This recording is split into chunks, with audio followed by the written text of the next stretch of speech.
যেখানে সহশিক্ষা না, যেখানে মেয়েদের আলাদা প্ল্যাটফর্ম আছে, মেয়েরা মহিলা শিক্ষিকা দ্বারা পুরাতায় পরিচালিত হয়, এমন শিক্ষা আপনি আপনার মেয়েকে দিবেন। দেখবেন আপনার মেয়ে যে বাড়িতে যাবে, ওই বাড়ি হবে দিনদার, ওই বাড়ি হবে পরহেজগার, ওই বাড়িতে থাকবে 100% পর্দা। এবং আপনার মেয়ের মাধ্যমে আপনার যত নাতি নাতি আসবে, তারা হবে কি জানেন? তারা হবে এক একজন পরহেজগার, এক একজন মুআজ মুআব্বিজের মতো সন্তান। মুআজ মুআব্বিজকে চিনেন? ছোট্ট বাচ্চা ছেলে, 11-12 বছর বয়স, আবু জাহালকে কেন্দ্র করে বলতেছে বদরের যুদ্ধের দিন। আব্দুর রহমান ইবনে আউফ হলো হাদিসের বর্ণনাকারী রাবী, তিনি নিজেই বলতেছেন যে আমি বদরের যুদ্ধের দিন প্রথম সারিতে দাঁড়িয়ে আছি, আমার দুই পাশে, এক পাশে মুআজ, এক পাশে মুআব্বিজ এসে দাঁড়ায়ছে। দাঁড়ায় একদিক থেকে মুআজ বলতেছে, চাচাজি আব্দুর রহমান, আমাকে কি একটু আবু জাহালকে দেখায় দিতে পারবেন? আবার বাম দিক থেকে মুআব্বিজ বলতেছে, চাচাজি আব্দুর রহমান, ওকে আগে আমাকে দেখায় দেন আবু জাহালকে। তখন আব্দুর রহমান আউফ বলতেছে, কেন ভাতিজা, তোমরা আবু জাহালকে দেখে কি করবা? তো বলতেছে যে আমি শুনেছি, আমরা শুনেছি যে আবু জাহাল নাকি আমাদের নবী মুহাম্মদ সাল্লাল্লাহু আলাইহি ওয়াসাল্লামকে গালি দিয়েছে।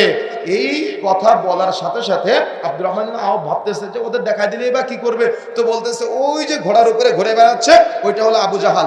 আব্দুর রহমান আউফ বলতেছে যে যে মুহূর্তে আমি ওদের আবু জাহালকে দেখায় দিলাম, দ্রুত গতিতে তারা বাস পাখির দেয় দ্রুত গিয়ে আবু জাহালকে হত্যা। এদের শরীয়তের জ্ঞান নাই, এদের কুরআন হাদিসের জ্ঞান নাই, এদের চোখের দৃষ্টি শক্তি কম, এদের কানের শ্রবণ শক্তি কম, এরা মানুষের সাথে মিশতে পছন্দ করে না। এরা কারা? এরা হলো যারা এই ফ্রি ফায়ার পাবজির সাথে জড়িয়ে থাকে, এদের চোখের দৃষ্টি শক্তি নষ্ট হয়ে যায়, এরা এক পর্যায়ে পর্নোগ্রাফির সাথে আসক্ত হয়ে এদের জীবন যৌবন সব ধ্বংস করে ফেলতেছে আজকে। কারা এগুলো? আপনার সন্তান, আপনি একে ইলম দিতে পারেন নাই, জ্ঞান দিতে পারেন নাই, ছেড়ে দিয়েছেন হরহামেশার মতো। মাগরিবের আজান হয়ে যায়, আপনার ছেলেটা বাড়িতে আসে না, বন্ধুদের সাথে আড্ডা পিটায়, কিরাম খেলে ঘুরে বেড়ায়। আপনি বাবা হিসেবে কিচ্ছু বলেন না, মা হিসেবে কিছুই বলেন না। আপনার মা হিসেবেও গায়রত নাই, বাবা হিসেবেও গায়রত নাই, শুধু আপনি ঝগড়াই করতে পারেন, আর কিছুই পারেন না। কথা বুঝতে পেরেছেন? এই জন্য সতর্ক হতে হবে, সাবধান হতে হবে। এখানে ব্যক্তিত্ব দেখান, এখানে গায়রত দেখান, এখানে মর্যাদা দেখান, এখানে আপনি সম্মান দেখান, কিন্তু যেখানে দেখানোর সেখানে আপনি দেখাচ্ছেন না। কিন্তু আপনি দেখা যাচ্ছে সন্তানকে একেবারে জাহালতের অতল গহ্বরে নিমজ্জিত করে দিয়েছেন। এই জন্য প্রিয় বন্ধুরা আমার, আপনার ছেলে আপনার মেয়েকে দ্বীনের জ্ঞান অর্জন করানো অত্যন্ত জরুরি এবং এটা ফরজ। যদি আপনি ফরজিয়াত আদায় না করেন, আপনার সন্তান কোনো একদিন আপনাকে বৃদ্ধাশ্রমে রেখে আসবে। আপনার সন্তান আপনাকে না নিয়ে কিয়ামতের মাঠে জাহান্নামে যাবে না।